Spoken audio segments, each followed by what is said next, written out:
Ninja Leaders Podcast, episode number 26. Welcome to the Ninja Leaders Podcast, taking you and your student organization to the next level. And now, your host, Nick Palkowski. Hello and welcome to this episode of the podcast. I am so glad you could join us this week. And I am just very excited for this episode of the podcast because on this week's episode, we have Johnny B Truant, who is someone that I have been following for quite a long time now. And I'm super glad I could actually bring him here to you.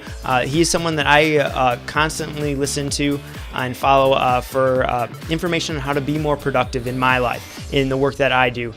Johnny is someone who really knows his stuff when it comes to productivity. He's a mega producing author, someone who has been basically producing a book a week. I think he's actually out to even more than that now. Has a huge library in just under a year at this point, I believe. We'll get more into his story in the interview, but let's actually dive right into this interview where we're going to talk about how to be more efficient in your work, how to delegate effectively, and how to really manage your time so that you, A, work hard, but B, have time to actually enjoy life, how you can actually be legendary in your everyday life. So let's go right now to our interview with Johnny. Johnny, thanks so much for joining us today on the podcast. Hey, thanks for having me. So, Johnny, I actually gave our listeners a quick little introduction of who you are, and you're someone, like I was mentioning, that I've been following for quite a while. Listened to all 3 podcasts when you had those going on. I'm a member of your community, and I just wanted to give you a chance to introduce yourself. So in like 60 seconds or so, who is Johnny B Truant?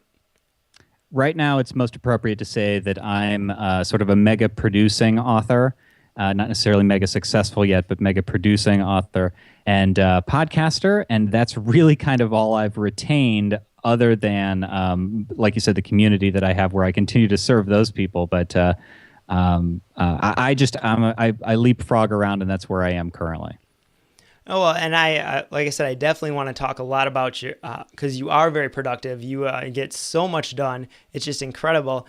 So just to give our listeners an idea, how many thousands of words are you writing right now?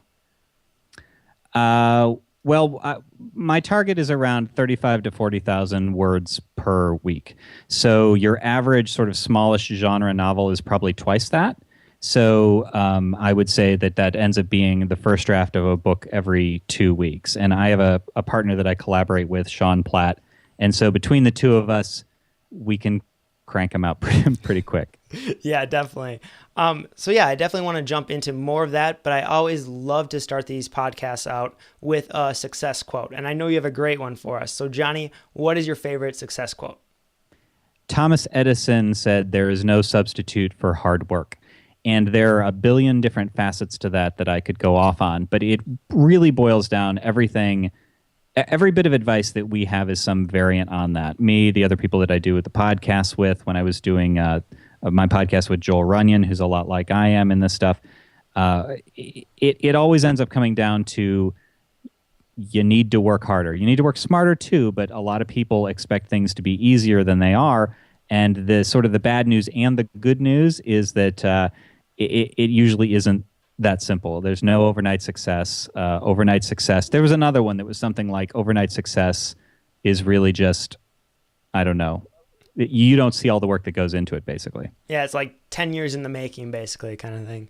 Exactly. So let's kind of dive in. How do you actually apply that mindset in your life? How does it show up on a day-to-day basis? Well, I actually don't consider myself to be like a workaholic. Except that I do really, really like my work, and it ends up meaning that I work a ton. But I don't grind out, like I'm not one of those guys who barricades myself in my office. I mean, we homeschool our 2 kids, and this morning, so it's Wednesday as we record this, and up until about 2 hours ago, I was off doing things with them like all morning. We have a routine where we go out and go to the park and play Frisbee golf and go to Chipotle for lunch and all this stuff. Mm-hmm. And I do a thing on Monday that's very, very similar. So I have large swatches of time where it doesn't look like I'm working at all. But in terms of when I am working, I believe because I'm hardworking and I'm lazy together. And so what that ends up meaning is I want to be as efficient as I possibly can so that I can get my stuff done in the smallest period of time. And that basically ends up meaning looking at what it is that I'm doing and trying to spot inefficiencies and trying to spot efficiencies and pair those so that I'm doing my best work at the best time, and it allows me to crank through stuff faster. And a bunch of other stuff I'm sure we'll get into in terms of saying what is and is not my sweet spot. So I want to work really, really hard on what I do best, and I want to find ways to have other people do the things that I don't do best so that my time is best spent. It's all about efficiency for me. Awesome. And how do you actually go about finding some of those inefficiencies and where your sweet spot is? My sweet spot currently, and I think it's always been my sweet spot, but it's only been relevant to my business recently, is writing first drafts. So when I write novels, that's what I do best. I don't really like to edit. I can do it in a pinch. I don't really want to do it. Same with proofreading. I don't like doing the admin in terms of getting covers and blurbs and putting things up. With the podcasts, my best purpose is to do the podcast, not to be screwing around with writing show notes and all of that stuff. So basically, the podcast is a really, really good example.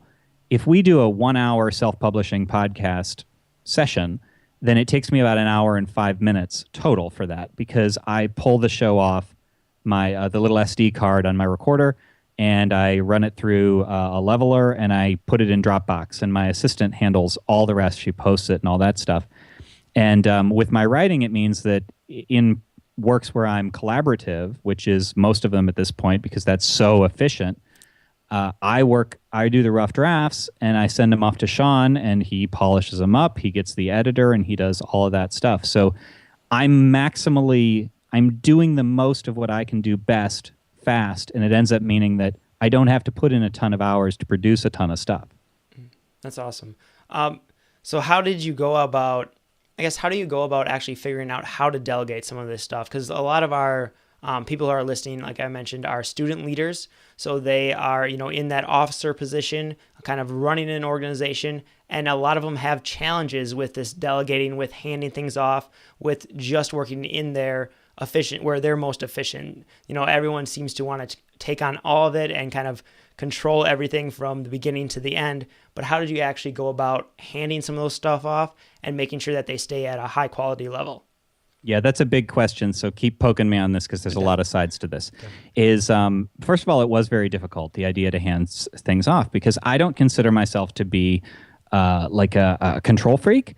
But there is, especially with leaders, and I say this affectionately because I feel this way about me, and it's true of a lot of leaders, is we do tend to be a little bit arrogant because we're leaders. Like something got us into that position, which means we think we can do things well. And again, that's not a judgment because I say it about myself too.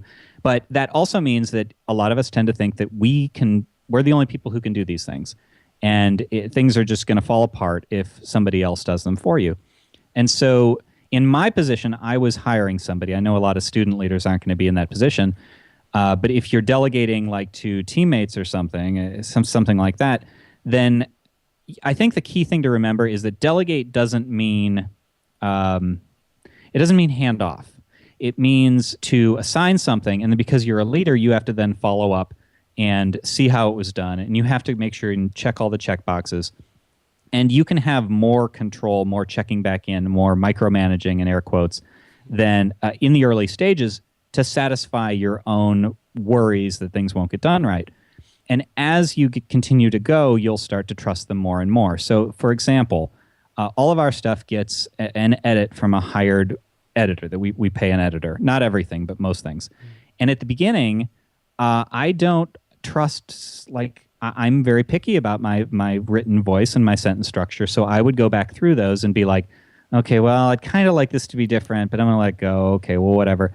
And eventually, after reading enough of that stuff and sort of giving some of my feedback, okay, well, somebody isn't using semicolons right through here, that the editor, because he's a good match, and Sean, because he's a good match as my partner, adjusted, and I adjusted in my expectations, and then over time I gained faith in that. So I think that maintaining that close connection when you're originally working with somebody, and then giving feedback, communicating regularly between the two of you, that between the other person and yourself, if that relationship works, you can begin to build an atmosphere of trust where you slowly step back. And I think that is the key point right there that you mentioned, the feedback and that continual communication between each other. I think that's something it's definitely something you can't just throw at people and kind of hope that they get it right. But yeah, it's that constant kind of cycle of feedback, checking in, feedback, checking in. That's excellent.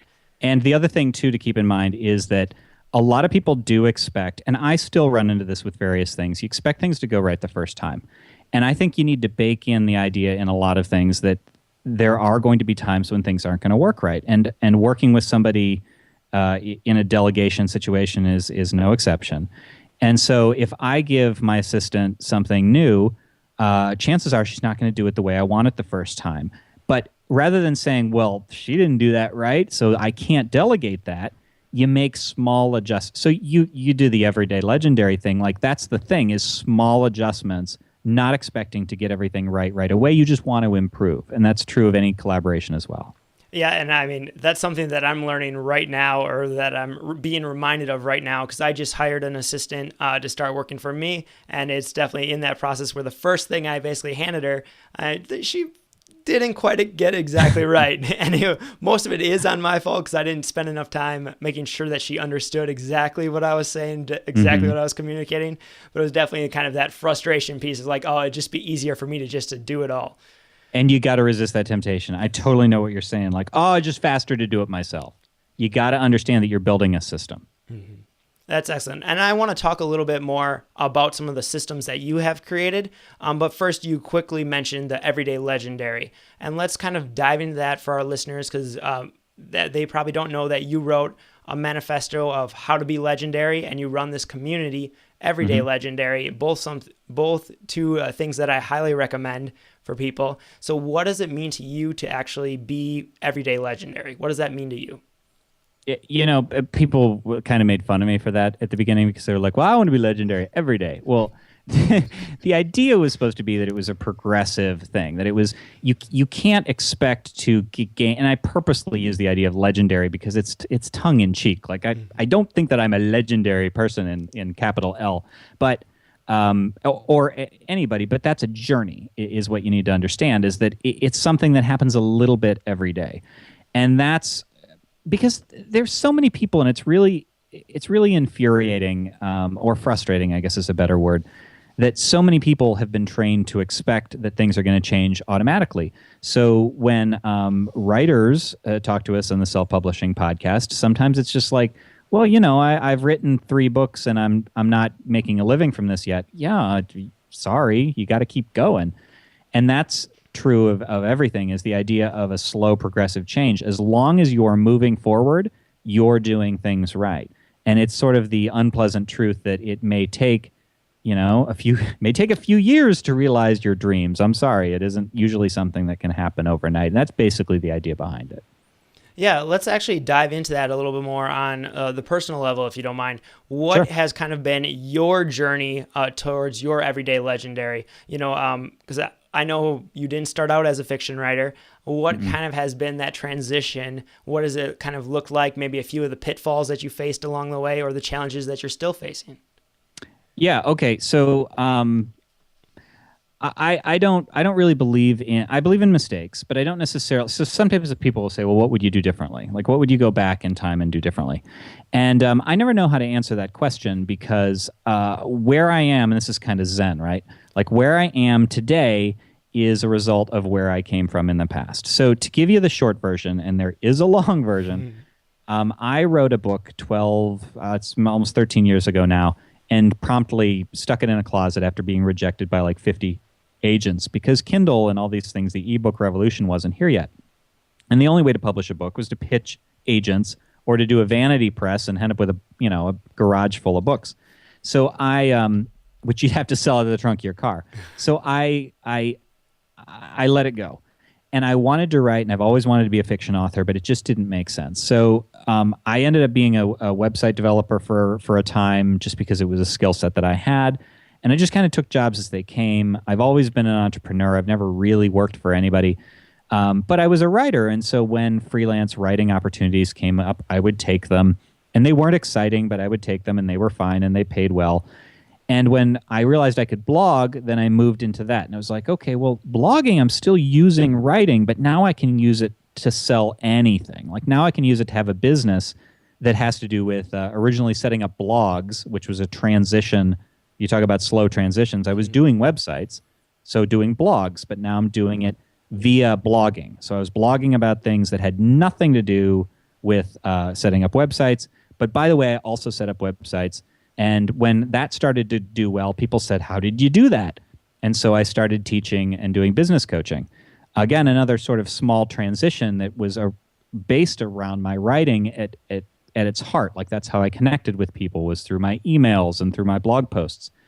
And when I started to do more of that stuff, then I started to talk more about entrepreneurship and the entrepreneurship mindset, which inevitably leads to people saying, how do I get rich? And if nobody's ever done this, then you're living in a cave, but go and look up make money online and wait for the scammy crap that comes in. And so I started talking about the things that we're talking about today, that, it's slow progressive change, and that not that I was like super mega successful, but even where I was a slow progressive journey, and you just didn't see all the stuff I did that didn't work. And so that led into the sort of legendary stuff. And when during the course of all of that, I met Sean, we did an interview because he was starting to write fiction. And we started the podcast shortly after that. And watching Sean and his other partner, Dave Wright, make a living writing fiction, I said, this is what I want to do. But having that tool set behind me that basically said, number one, I can do anything if I work hard enough at it. Number two, that it does take hard work and there's no substitute for hard work. That's applicable to any of those things that I did, but it had to go from author to entrepreneur to blogger back to author. It was kind of the only way that ended up making sense. And by the way, by the time I made it back to author, ebooks existed. So I needed to do something with that 13 years anyway, and it just worked out well. Yeah, and I think that's a perfect illustration of what our listeners are facing, that, it's not just automatically knowing what you want to do, automatically being able to jump into that right away. It is kind of that journey, and there's the twists and the turns and the bumps along the way. And it's just something that you kind of have to deal with, continue to course correct until you find your actual passion, what it is that you want to be doing. So that's and I think that it's because I actually thought this out at some point. People want to hit their dream life, and so if you had your report card of everything that you're doing, it's like you want to be doing all A pluses. Mm-hmm. And I remember thinking that I had several distinct stages where I was shedding a lot of Fs, and it was pretty cool because of the stuff that I loathed and were giving me panic attacks. I had a job where I would count fruit flies under a microscope. I mean, it was terrible. I hated that job, and it was literally giving me panic attacks. So when I could get out of that and into doing small freelance writing jobs that kind of sucked and kind of didn't pay well, that was great because I was eliminating the Fs. And then my next step was to eliminate some of the Ds. And now I feel like I'm at the point where I'm doing all A-level activities, and I'm just trying to move up to the A pluses more percentage of the time. But you have to understand that I didn't go from a bunch of F activities to all of a sudden a bunch of A pluses. This has been a good 5 years at this point of slowly knocking off the activities I didn't want to do and slowly doing more of the things I did want to do. Yeah, and I want to talk a little bit about how you kind of created your systems, how you kind of created those days, so you are doing more of those A and A plus type activities. So do you have any specific habits or specific things that you kind of put in place that allow you to really stay in those, A and A plus type activity areas? I think that one of the pieces of advice, if we're talking productivity, because we kind of are, yeah. If you can be really productive with what you do best, then you're going to get better results with that thing, and you will be distracted less by the other things that you don't want to do. So if I'm giving a productivity sort of a hint, The number one tip that I usually give to anybody who's online, and guess what? If you're listening to a podcast or watching a podcast, chances are this is you, is you need to just try and experiment and see if you can just do email once a day or twice a day if you think that's really, really terrible. And that sounds so simple, but believe me, it's really, really hard. And once you do that, it's like the world becomes quiet. And you notice that you suddenly have all this time when you're not plinking over to Gmail or whatever constantly to be checking on your email and trying to get a little bit of a distraction and breaking your momentum. So that would be number one. Number two is to, again, slowly try to pay attention. You know, the axiom is know thyself. So you notice when you're most productive. So for me, I do my best solid writing work from 6 to like 9:30 in the morning. And that means that time is sacred and it's blocked out and nobody's allowed to interrupt me. And I just blast through and I eliminate all the distractions. I wear these big giant headphones and listen to loud music when I write because I just want to be in that focused area. And then it's the 80-20 rule. Once I've knocked off that 80%, that's what I'm supposed to be doing, then what's left matters less. Like I don't need to be as efficient because the remaining stuff is 20% material, if you're familiar with the Pareto principle. And I mean, that's some of the biggest stuff right there. Yeah, and a lot of this is stuff that we talk about regularly on the podcast, so that's awesome that you're bringing it up. And I just wanted to mention that for me, I totally agree that checking email only once a day is a huge boost in your productivity. And what actually helped me kind of get to this area, I'm still not perfect at it, but is something that you mentioned. You have an actual app that you use to kind of track your time.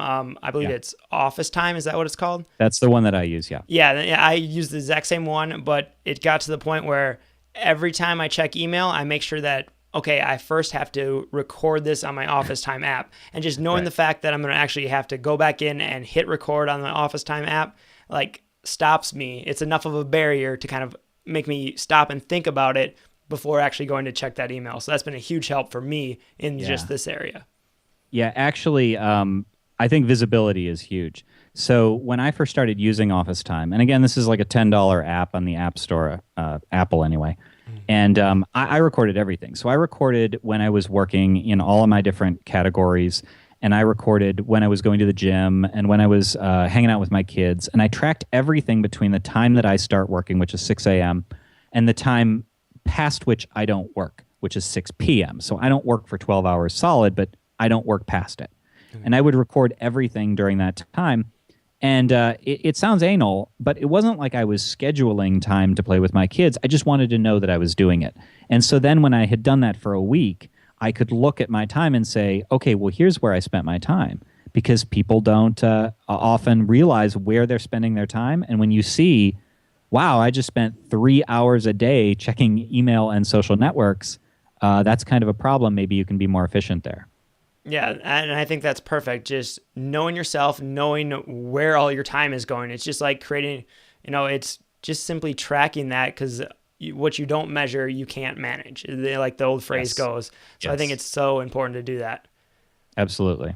So Johnny, I just want to ask you, what is one thing you wish you would have known back when you were in high school or college? Well, that's kind of a hard question for me to ask, to answer, because it's really about patience, and that's a terrible, like I hate that, because I'm just imagining, like I'm 37 now, and I'm just imagining when I was in high school and I was, 18, thinking, wow, you're going to be 37 until you get to the point where you're really, really happy with what you're doing with your time. But I think that that's heartening in a way, because first of all, I don't think it has to take 20 years. And second, I think that when you realize that it is a long process, when you drop the idea of that mystical overnight success or sort of snapping into place, it makes it achievable.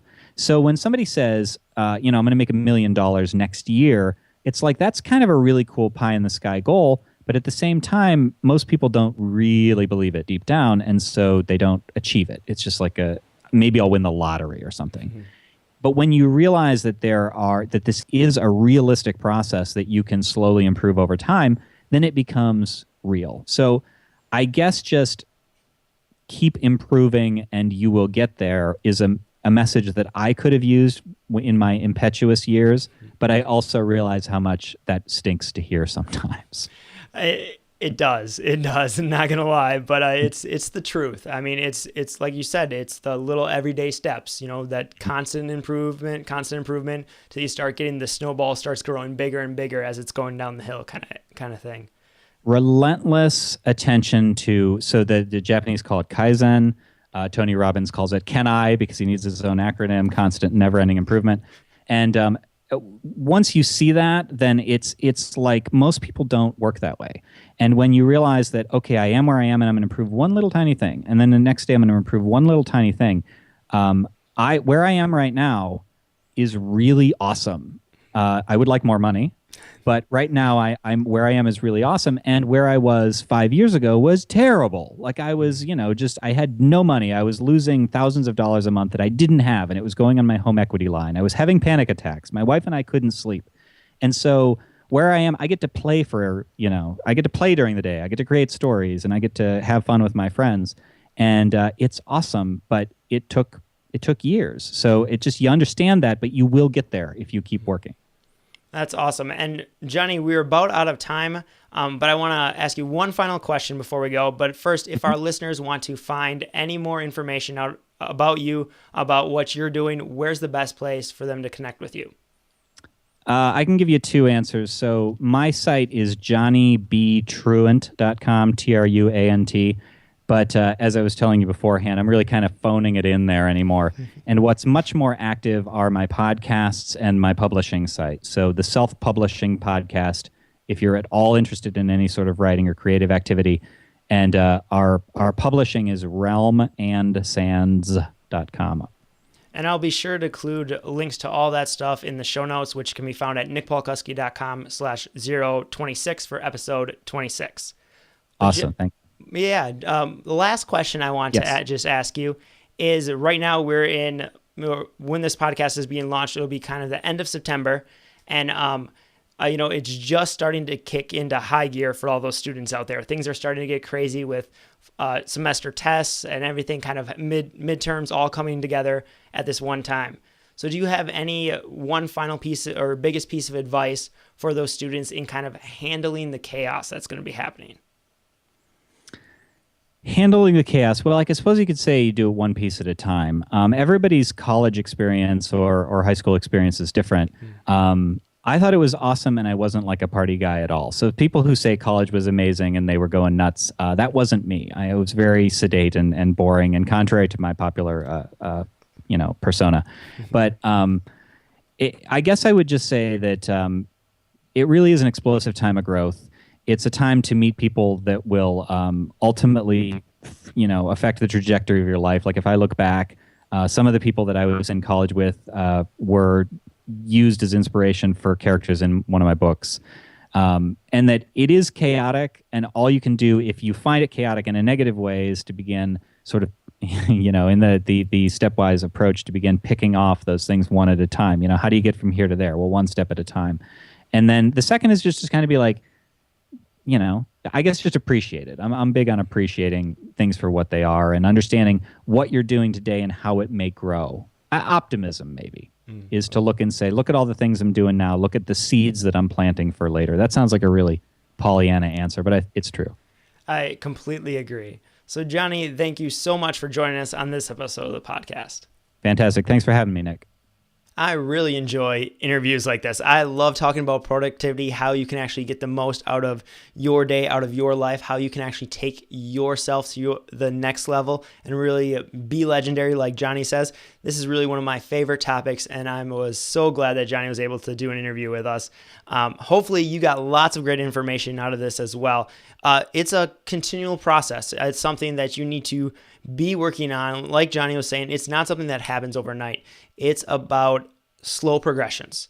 And so really my takeaway challenge here for you, my real take action challenge, is to sit down and create a list of activities in your life right now. What would be your A-list activities? What are those lists that tasks that you love doing? Those activities that are A pluses, that are A's. Create just a small list, identify what they are. And then I also want you to start creating a list of those F activities in your life, those ones that you hate doing, that you don't want to be doing, that are just sucking and draining the life out of you. Create a list of those as well. And start thinking about how can you take your activities and go from that F list and get rid of some of those activities and start moving them up to that D list. Start doing more D activities. No, don't jump right away to the A, but just slowly make that progression. Move from F activities to D activities to C activities until you start able to have more and more room in your life for those A and A plus activities. That, I think, is going to be one of the most beneficial things you can do. Another really great tip that Johnny mentioned that I think is essential and something that I'm working towards right now, I still need a little help in, but is to actually only check your email once a day. I've gotten a lot better in my life. It's down to 2-3 times a day usually, but can you get it down to that one time a day? And actually, that tip is going to jump into a brand new segment for the podcast, and that is going to be the tip of the week. So this week, I have a tip for you, and it's actually an app. It is an app for your iPhone. I think it's only available on iPhone. It might be available on Android as well. Not sure. You might have to check into that. But this is an app that I originally started using right away when it first came out. And I wasn't a real big fan of it. I didn't see, any real value in it, and I stopped using it.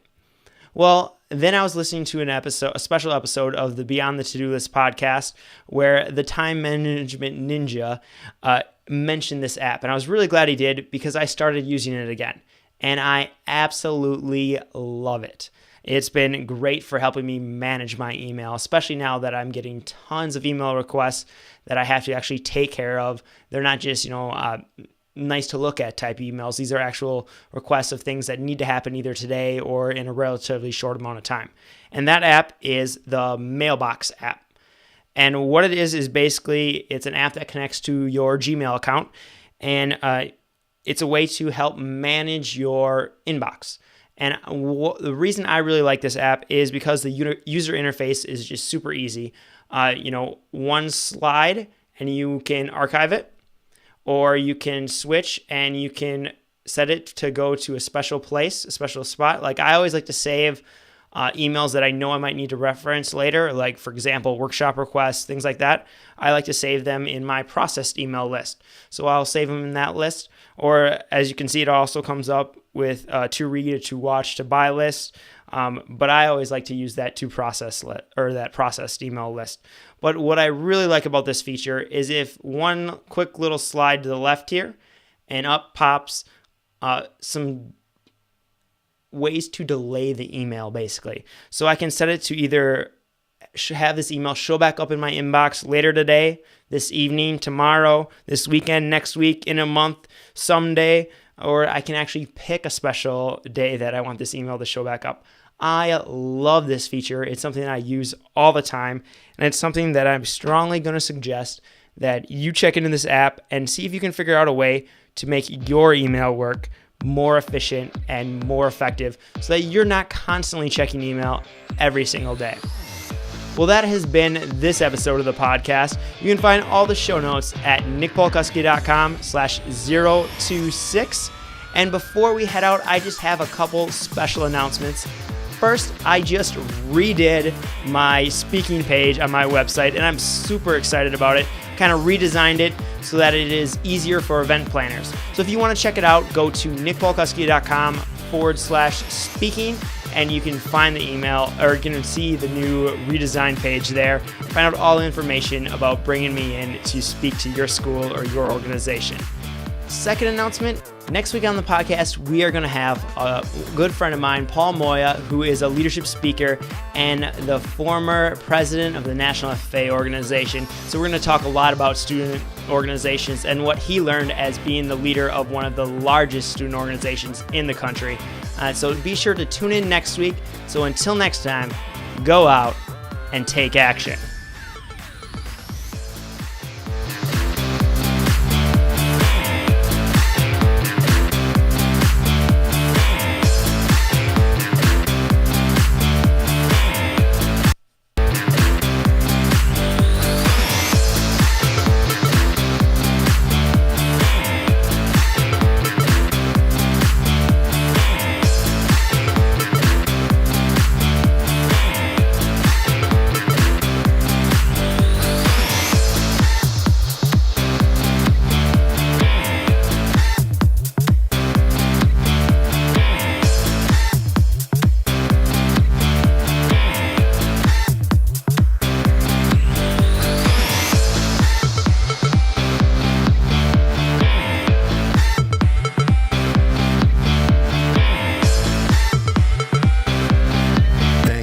for joining us on another edition of the Ninja Leaders Podcast.